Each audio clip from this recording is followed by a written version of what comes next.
Yeah, I told you to give us a quick interview. Obviously, you Yeah, mentioned the tour brilliant. coming up. Thank you so much for taking the time. No, it's brilliant. I mean, I've been really looking forward to it. So, yeah, I just wanted to kind of go back to the beginning, really, about how you two met. Oh gosh. We'll start with the easy one. Yeah. Yeah, actually, yeah, Sarah and I have been playing together. We've been friends and playing together for, God, might be like nearly 10 years. Right. We met, we basically just advertised I can't remember, it must have been me. I just wanted to join a band when I moved to London about 10 years ago, and um, yeah, I just think I just, did the usual, like put an ad or whatever, and then I met Sarah and another person, Claudia, and we formed our band at the time that was called CATBEAR Tree. Right. And it was like this kind of more guitar-based band, guitars and no synth. And we played together for a year in a rehearsal room and like worked out what we liked playing, and then we started playing some gigs. And recorded some music, and that just kind of stopped after a little while. We released a couple of EPs. Right. And then, we just had a bit of a pause, and just after a while, kind of regrouped. I got into production a bit more, Right. and a bit more of the kind of synth type stuff. And I just kind of wrote a song and made it, and thought, oh, I'd really just, it's got the kind of, I don't know, it had like the inspiration, the kind of muse of CATBEAR Tree, but even though it wasn't a band anymore, I just really wanted to still make music with Sarah. So, yeah, we just randomly made a song, and then kind of gone song by song ever since then, really, just kind of making songs. Okay. Brilliant. Just talking to you. I mean, just in a few minutes. I mean, music's been obviously a massive part of your life. Yeah. What are your early musical memories? Well, yeah, they're very early, really. Yeah, I grew up in a very musical household. Right. And yeah, I guess my mum played in orchestras. She was a violinist, and just very much into loads of different types of music, from kind of like punk to world music. So I would just listen to my mum's records. It sounds really stereotypical, but No, I think it's how everyone did it, really, isn't it? Yeah, exactly. And I kind of made my way through the different instruments through childhood. Like you do, obviously you've got the recorder Yeah. and the piano. Yeah, the I stopped at orchestra. recorder. It puts some people off, doesn't it? It very much does, Uh, yeah. That and xylophone. Xylophone was the other one. Xylophone, that's piercing, isn't it? Yeah. And it's like, what can the parent handle, I guess. Yeah. So yeah, and I remember I really loved playing guitar a lot, but I didn't really properly learn how to play it for a while. Just kind of Right. had one, and my granddad bought me a drum kit when I was about Oh, 9. amazing. So I was definitely into that for a good few years, and so yeah, gradually, just hearing lots of music around and just feeling quite free to just take in loads of different styles of music. I just gradually started picking up an acoustic guitar and writing songs when I was younger, and having that grounding in drums was really great as well. Right. It's just obviously it's the backbone to every Yeah. song, isn't it? So I mean, yeah, you talked about your mum's kind of musical background and listening yeah. to the records and there being quite a range. Was there an artist or an album that had the biggest impact on you growing up? I guess it's like different eras, different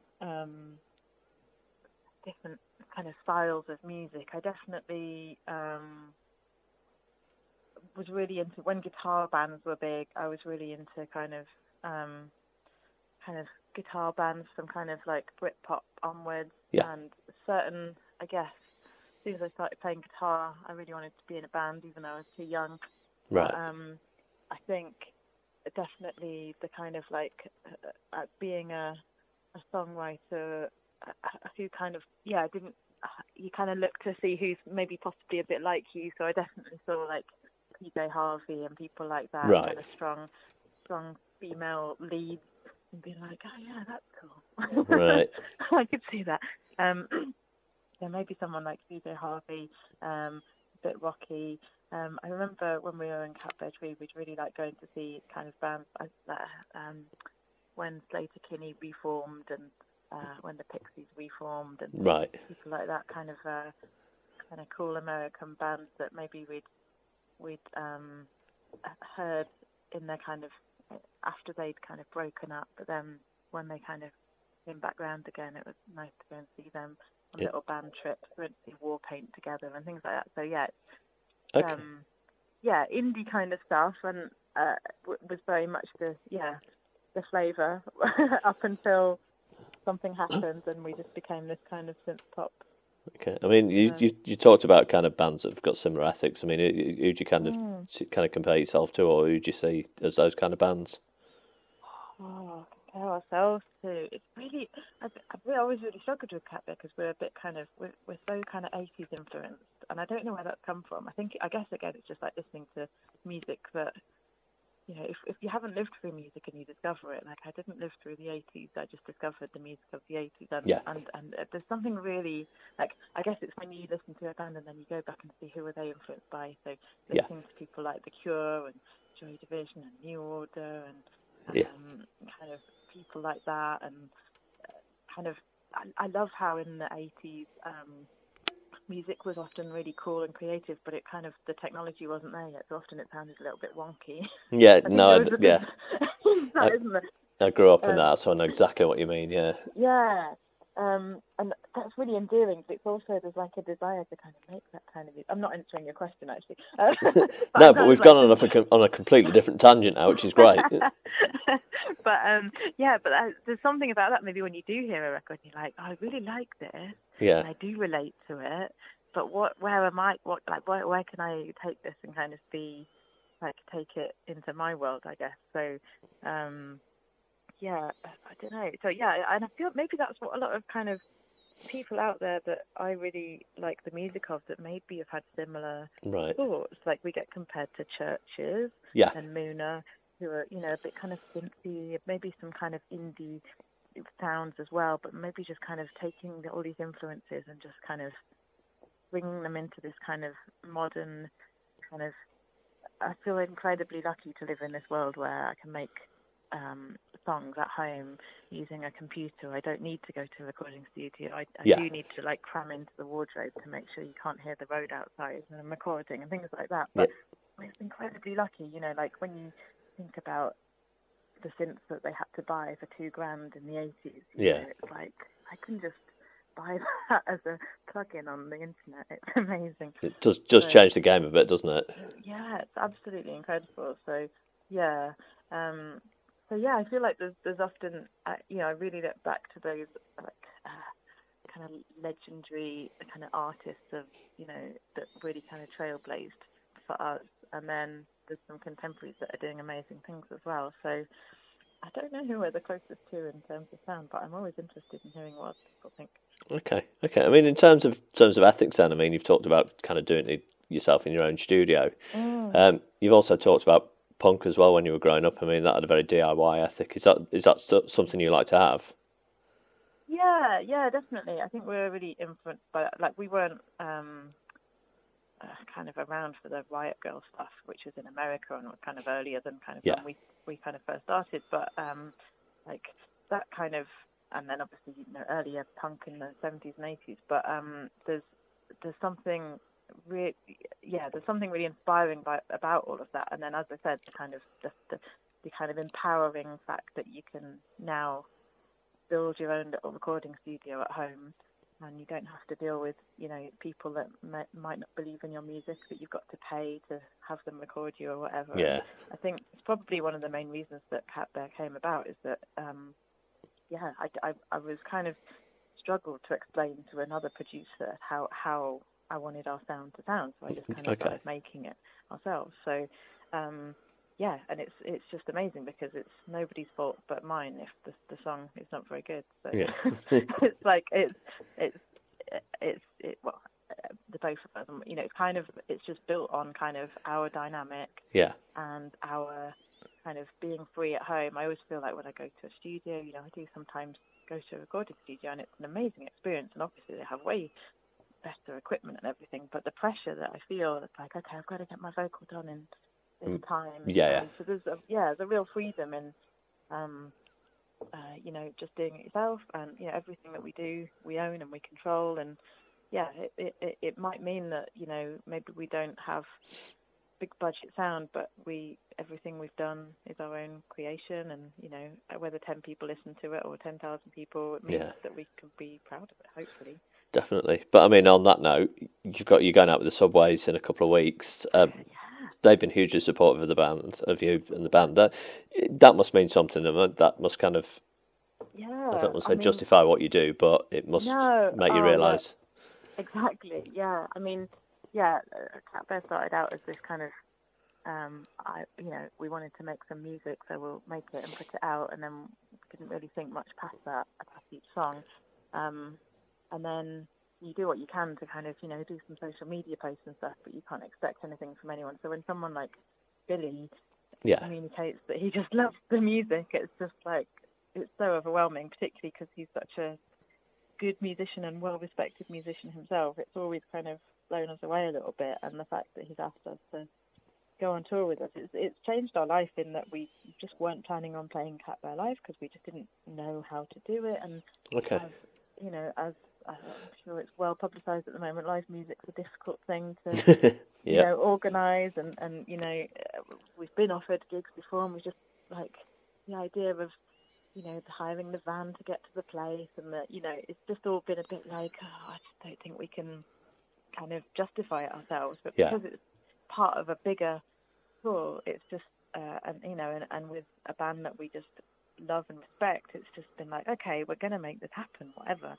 So it's been so motivational.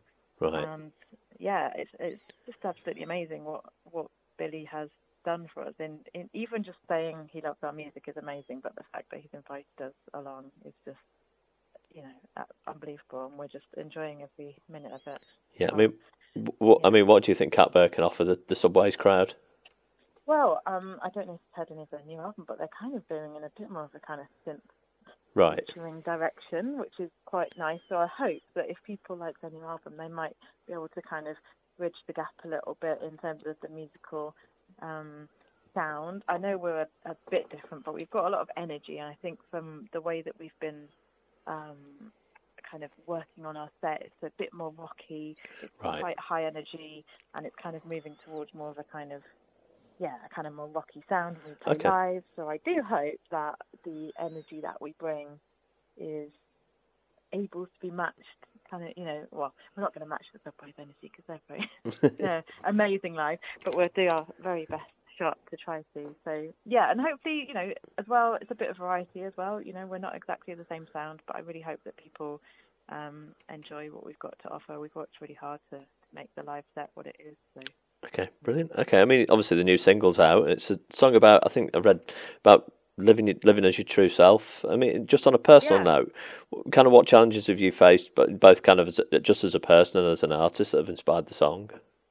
Yeah, it's not actually out yet. It's out on the 27th of January. Yeah, I Choose Love. I just it came about because I think maybe musically, I was really keen to just write quite a kind of straight up beat, kind of driving beat with quite a straight up direct kind of vocal, and the things in my mind and kind of me and Sarah kind of discussing recently is how in many ways the world is brilliant. It's changing attitudes in the way that people are kind of accepted in the world, and that's amazing. And we feel like the next generation are just super cool, and you know, and are going to make the world a better place. But it's the song's pretty positive and kind of optimistic, but it's kind of a response. It's acknowledging how we in our lives, and definitely as a band, have sometimes struggled with kind of prejudice and the fact that we're members of the LGBTQ plus community, and we and even just, you know, in all the different ways that people might, you know, feel judgment in their lives. I think it's something that I hope that people can relate to, and it's just saying that we really hope that by combating, you know, those situations with kind of positivity and just living as ourselves and treating everyone else that we meet as equals and respect that. That's how we hope to, make situations that are difficult just happen less often, really. Okay. So I hope that people kind of relate to it and see it as kind of a bit of a positive lyrical song, but we'll see. I was going to ask, what advice would you give a fan or another artist that's going through kind of similar experiences? That is a great question. Well, yeah, I think it's a really good idea to kind of find your tribe and find other people that you feel comfortable with, relate to. It's kind of what we did when we formed our band, really. Sarah and I are best friends, and we make music together as a way to express ourselves, and we find that people kind of gravitate towards us because they're kind of similar types of people. So whatever the activity is that you like doing, whether it's your job or your creative activity, like find those people and you find solidarity through that, and and build your kind of resilience and confidence, and that's kind of what we've worked for years to try and do. And now that we do feel a bit more like we own our place in the world a bit, we're kind of asking about it a bit more. Okay, one of the things I've read you doing is part of your crew that you're going out with are either all female or non-binary. Yeah. Firstly, where did the idea for that come from? Yeah, we have been making music for a while, and we've always found it a little bit challenging in studios, and I really don't want to be the sort of person that has a big old moan, but definitely growing up, I often found that whether it's at a gig with a sound engineer or in a recording studio with an engineer or producer, just not taken quite so seriously, and a lot of that can be the fact that there's less women doing this, and I think people are genuinely, they often don't mean to be for it to even sound kind of bad, but often they're a bit surprised to see a girl playing guitar or something like that. Yeah. It just feels a bit old now, but it's still true, and I think for that reason we still have to just try and make positive changes, and there's lots of people talking about it now, and I think the best thing that can happen is that there's more conversations and more opportunities, and that when you go to a gig that you see there's a woman on drums or there's a woman on sound, and if we can be part of that change a bit more, then that would be brilliant. There's all kinds of stories that we could talk about. There's a gig in when we were in CATBEAR Tree that I always think of, where some guys were just they were genuinely surprised that we were they really liked us and that we were playing our instruments really well, and they ended up chanting how we were good for girls, they were good for girls, and it was they meant so well, but at the same time they were probably going home saying, I saw these girls now playing, they're so good for a girl, and it's obviously, if their daughter's listening, that's maybe not the best language to be using, because of course it's that, because they can be. It's that for a girl, it's that bit at the end that's the problem.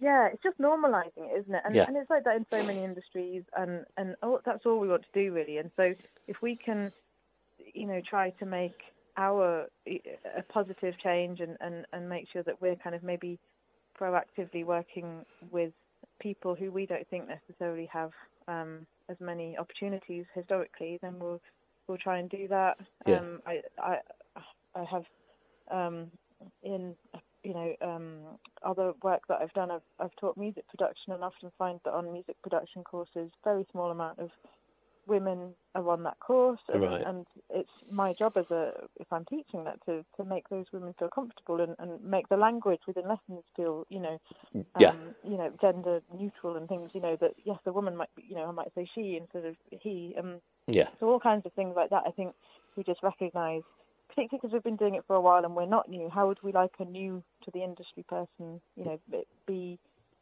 treated, and it's just as important for a guy to be comfortable in the studio as a woman, whether that's whoever's the lead producer. We all just want to feel comfortable, don't we? So if we can try and encourage people to see that this is normal, then great, and that's why we're trying to make it clear on this tour that we really do support every gender, every sexuality, every other kind of person, the particular kind of person that might feel that they are other. Yeah. That, they're supported at our gigs.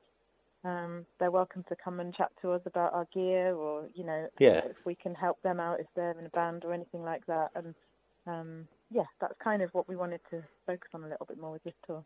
Okay, I mean, do you have any other plans to do anything similar kind of going forward? Have you kind of thought about any other ideas you'd like to kind of introduce at your shows or anything like that? Yeah, I mean, this tour has been totally booked by the subways, Yeah. So we haven't had any control over the venues or where we play, or the schedule and things like that. Obviously, we have to fit by that, and that's fine, and it's wonderful.